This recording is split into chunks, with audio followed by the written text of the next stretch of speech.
If you have been suffering from shin splints, keep watching, because I'm going to go through all my experiences I've had with shin splints and heavy feet, and just try and debunk everything I thought I knew about them and kind of address the problem and tell you exactly what you can do to resolve them. So if you're new here, my name is Prem and I'm currently doing the Couch to 5K running program, and I've been documenting my journey on YouTube, and today's run will be run at number 20. So I think I've started to overcome this problem, and there's a lot of videos and content online that talk about this topic, but I've never really been able to get over it because there's a lot of information online, not all of it is particularly accurate. And when I went to search around this topic, I'd be overwhelmed with all this information that I'd end up not doing anything about it. But when I found one particular video that explained it in depth, and it only took 5 minutes to explain, it told me everything. And when I went and implemented it myself, they were absolutely right. All I needed was about 2 tweaks, and like running was enjoyable again. And I kind of forgot what it felt like to run pain-free, because on all my runs so far, I'd just be running, and then towards the latter stages of the run, it felt like this impending doom. Like I knew that my legs were going to tire and my shins would just start to feel heavy and feel like bricks. But in this run, this didn't happen. So let's talk about what I actually did to address the problem. So there are 2 things you need to factor in. One of them being your running form, and also how your foot hits the ground. So let's talk first about running form. So running form is super important, and the way to describe this is when you're running, you want your chest upright, hands in front of you, you want your legs, or you want your feet kind of behind you, and you want your body to be aligned so that everything from your torso to your knees is all in a straight line, and you're running forward like this.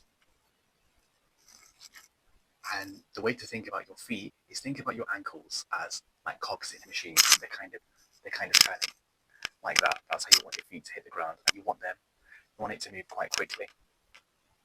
And they're going to be like cogs in a machine, your ankles moving quite quickly, and that's the kind of motion you want to have with your feet.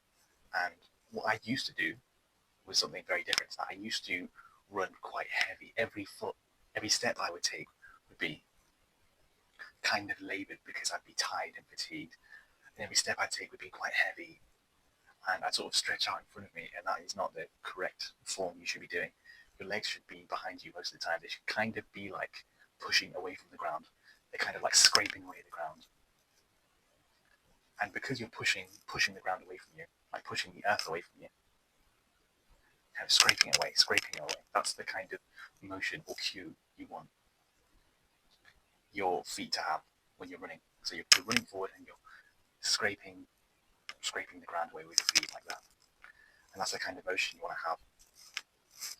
And one of the biggest things I learned was that a lot of it is down to your cadence. And what cadence means is the amount of steps you take per minute.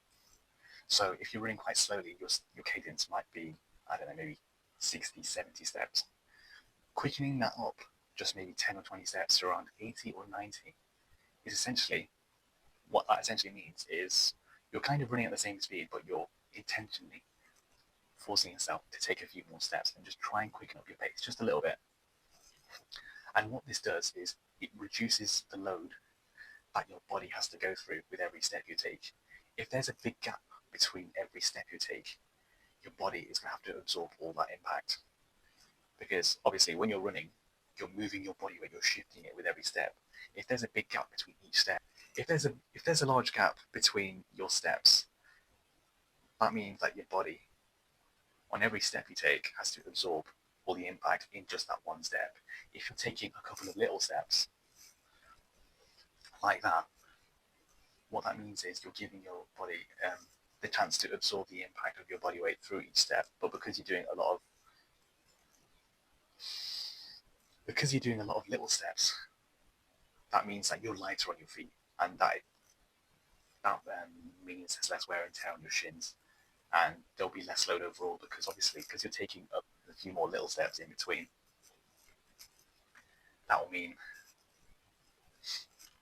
that you're not super heavy on your feet and you're moving lighter. Even though you may be running a tad bit quicker, it's better for you, because that'll mean that your shins won't have to absorb your entire body weight with every step, and that's essentially what the major problem is with shin splints. People have quite a slow cadence, and what they should be doing is just quickening up their steps a little bit, kind of like a ninja, kind of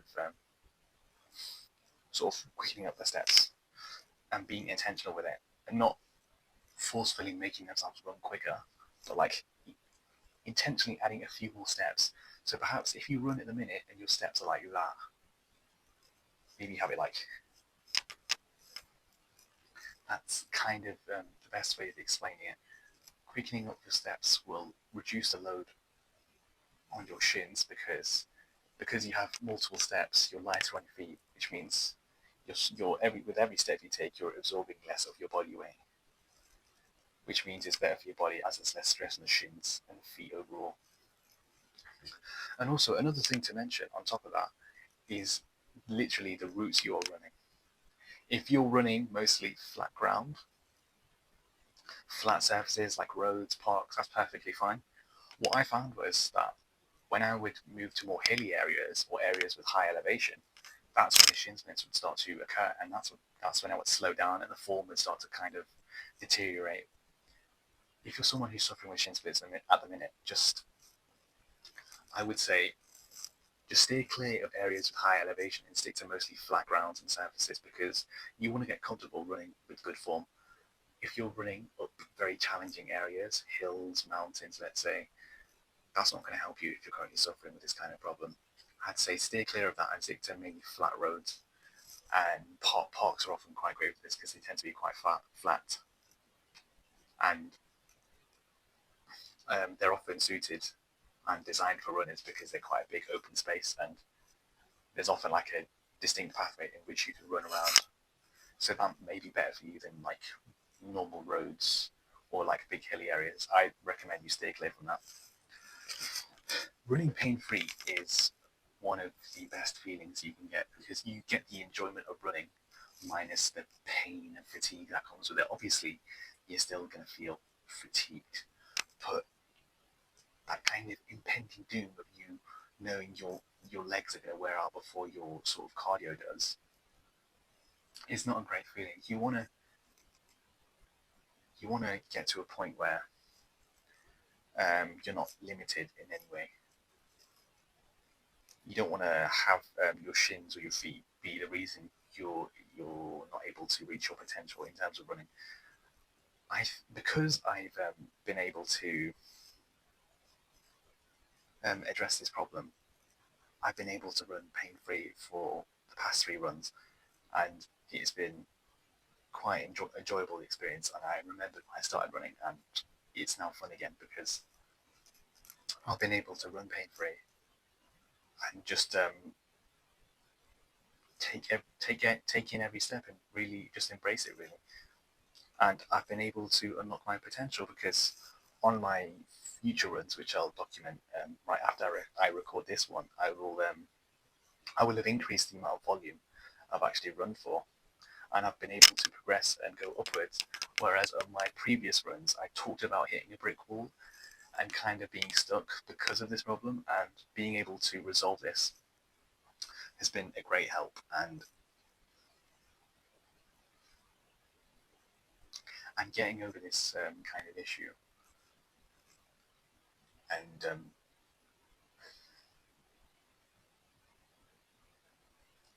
getting over this kind of issue is something that takes a lot of practice. Obviously, I still felt my shins, but nowhere near to the extent of what I have in my previous runs, in which I was running with incorrect form and I wasn't breathing correctly. Not to mention, I was already doing sort of exercises outside of my running that helped to contribute towards that. So I have like a little session I do between 1 and 2 times a week, in which I take some time to focus on my hip flexors, my shins themselves, and then some stuff around my lower back. And I do these for about 1 to 2 sessions a week, and I have found that's really helped in terms of reducing shin pain and correcting my running form. If you're doing the form correction, that will help you for the time being, but in order to maintain that, I'd recommend you start taking the time to look at some real hip flexor exercises and shin strengthening exercises, because they'll be a great help in reducing the problem and making sure it never kind of comes back. One thing I can give credit to is on my running shoes, they're very comfortable and they give me enough padding, so having the appropriate footwear can make a great difference in whether or not you actually have this kind of problem. You want your shoes to feel light on your feet and not feel blocky or heavy, and they can be a great help as well. So that's all I've got to say on shin splints and how I've addressed them. I can still feel my feet and shins to a degree, but I think that's just a case of me learning a slightly tweaked running form and getting used to that now, because I've been so comfortable running in a particular way that now I've made a certain tweak and now I need to get used to a slightly different way of running. And that'll take a couple of runs to get used to, but hopefully I'll get accustomed to that version and then be at a point where my feet or my shins are not the limiting factor on my runs and I'm able to run to my full potential. And just before I leave you on that run, I've just remembered that I didn't actually tell you what I did on the run. So I ran for a total of 15 minutes and that was completely pain-free, and I'll leave a screenshot of what that looked like on Strava. So I'll see you in the next run.